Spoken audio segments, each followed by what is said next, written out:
Assalamu alaikum warahmatullahi ta'ala wabarakatuh. And dear students, this is the Shadam, this is another lesson. So I've stopped the book, for some time because the book, the lessons, the chapter that we've just started, has the simple present tense. So the first tense that we've learned was present continuous tense. The second tense that we're learning is the simple present tense. So before we learn the simple present tense, we need to understand this table. So this table, these are common verbs. These are called verb forms. So a verb, marka af Soomaali waan wareegsanaya eeg. Waxaan soo dhiganay present continuous tense. Chapterka cusub haddaan bilaabeyno chapter 11 waxa lagu dhiganayaa the simple present tense. Marka tensiyada waxa weeye waa zamanka uu ficilka leeyahay. Ficilku ama hore u dhacay ama hadduu dhacaya ama wuu dhici doonaa ama wuu soo noqnoqdaa caado weeye wuu soo noqnoqdaa. Marka hadba ficilka wuu isbedelayaa siduu isku bedelo waxay ku xiran tahay waqtiga laga hadlayo. Haddii doonaysid inaad ka hadasho wax hore u dhacay waxaad isticmaalaysaa qaab baad isticmaalaysaa. Haddaad ka hadlayso wax maanta dhacaya iminka dhacaya qaab baad isticmaalaysaa. wax dhici doona haddaad isticmaalaysana qaab kale aad isticmaalaysaa. Marka verbka wuu isbedelayaa. Marka saddex baan fahmaynaa haddii la yiraahdo maanta mid ka afraad hore usoo dhiganay waad fahmi doontaa isna horaad usoo dhiganay. Marka saddexdan form ayaan fahmaynaa. saddex form weeye. Formka ugu hore form ereyga form waa qaab. Form waa qaab weeye. Base form, simple past iyo past participle. saddexdaa baan fahmaynaa. Base form, simple past iyo past participle. Tensiyada Englishka haddii doonaysid inaad fahanto saddexdaa waa inaad marka hore fahantaa. Mid afraad baa jirta waan ka hadli doonaa. Base form, simple past iyo past participle. Base form, simple past iyo past participle. Kuwana waa iyagii oo soo noqday marka halkan way deeqa weeday marka xagga baan ku wareejiyay. Marka base form waxa weeye waa verbka asalkiisa weeye. waa jadrigiisa waa xididka weeye. meesha verbka uu ka soo unko weeyaan. marka verbka base form baa la yiraahdaa. base form kan oo nooc kalena waan u tagi doonaa haddii la yiraahdo maanta. laakiin waxaad fahantaa verbka markii carar iyo ord laga hadlayo verbka ay ka soo farcamaan ay ka soo unkadaan waa run. marka kuwan oo dhan waxaa la yiraahdaa base form baa la yiraahdaa. waa asalki weeye jadrigii weeye. run, eat, drink, write, play, draw, jump, read, walk, listen. Run, eat, drink, write, play, draw, jump, read, walk, listen. Run waa orod ama carar weeye. Eat cunid weeye. Drink cabid weeye. Write qorid weeye. Play ciyaarid weeye. Draw wax sawiraad weeye. Jump boodis weeye qofka inuu boodo. Read aqrin weeye. Walk socod weeye. Listen dhegeysi weeyaan. marka run simple past marka laga hadlayo ficil hore u dhacay wax tagay marka laga hadlayo. marka base form kan wax badan baa loo isticmaalaa. tense badan baa loo isticmaalaa. oo tagi doona tense loo isticmaalaa. simple past wax hore u soo dhacay weeye. ficil tagay weeyaan. ficil maadi ama ficil hore u dhacay weeyaan. marka qaabku isbedelaya. hadda wuxuu run you buu ahaa hadda waa a. marka isku soo leemo akhriyo tan waa run tan waa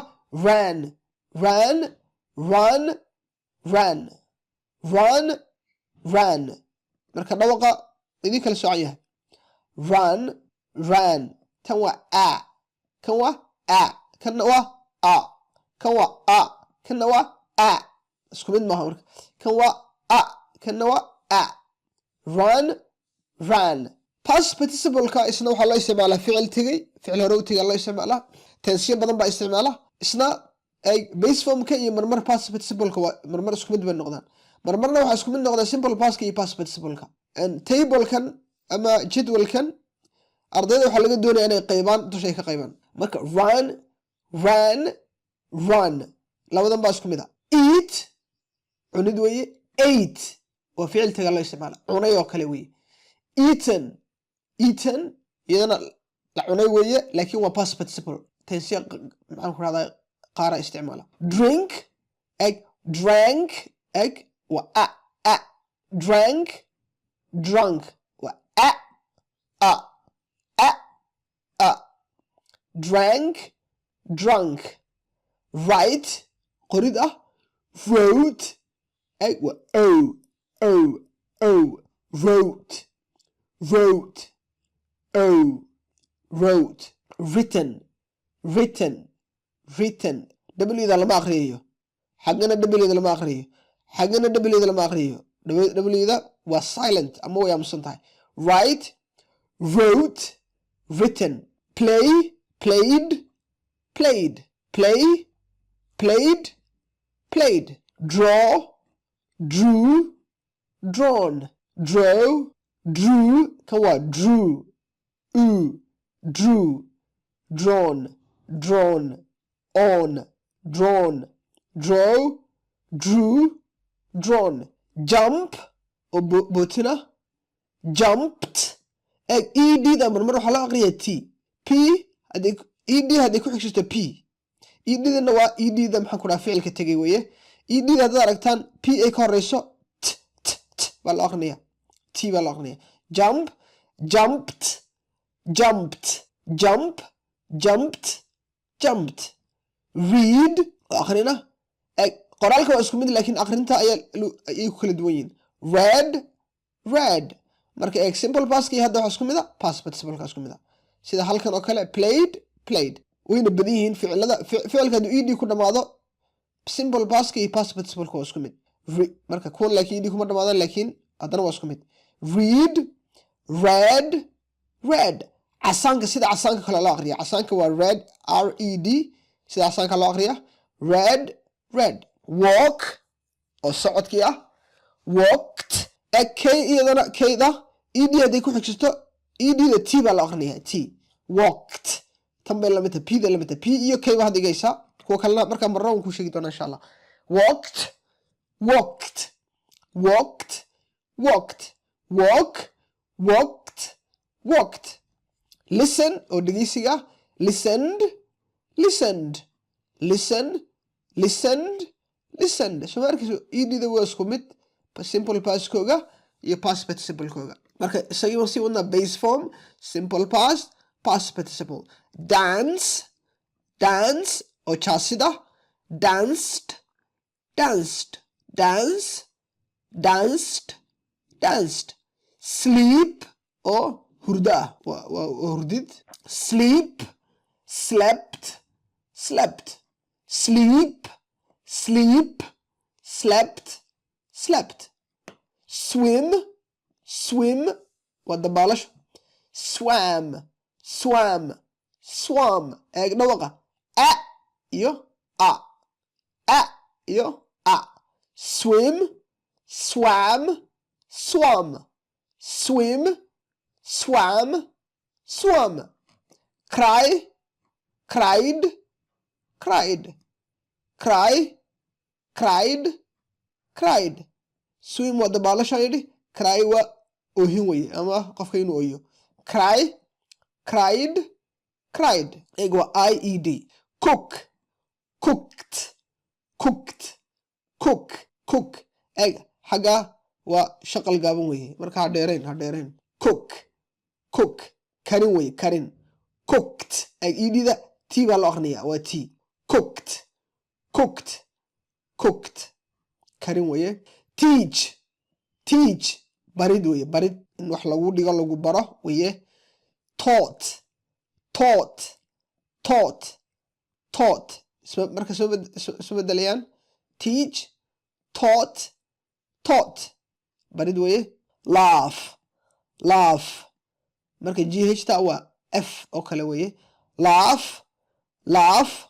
qoslid weye. Laugh, qoslid weye. Laugh, laughed, laugh, laughed, laughed. marka edidana waa t oo kale loo aqrinayaa. fa'da iyadana f-ta. ed hadday ku xigto edida t baa loo aqrinayaa. waxay isku mid yihiin cocked iyo walked iyo jumped. Laugh, qoslid weye. Laughed, laughed. Laugh, laughed, laughed. eeg waa shaqal dheer. Laugh, laugh, laughed, laughed. Learn, learn, learn. waa qofka inuu wax barto weye, inuu wax barto. Teach waa barid, adigaa wax baraya. Learn adigaa wax baranaya. Learn, learnt, learnt. Learn, learnt, learnt. marka learnt waa British English.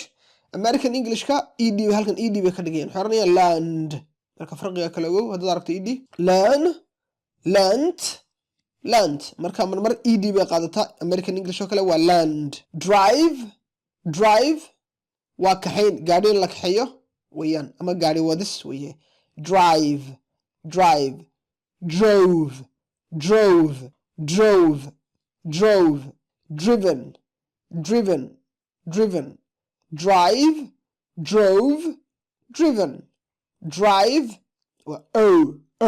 isku mid yihiin and wrote drove drive drove driven work waa shaqayn qofka inuu shaqeeyo worked worked work worked worked work worked worked worked marka idida waa t oo kale t baa laga dhigaya work worked worked marka hadafka waxa weeye inaad ogaato formka inaad ogaato kan waxa la yiraahdaa base form kan waxa la yiraahdaa simple past past participle and markaan dhiganayno simple present tense oo tense ka hadaan dhigan doonaa insha Allah base form kan isticmaali doonaa isagoo marka qaar meel laga bedeli doono marka in dear students our lesson ends there till we meet next time I wish you the best assalamu alaikum warahmatullahi ta'ala wabarakatuh bye bye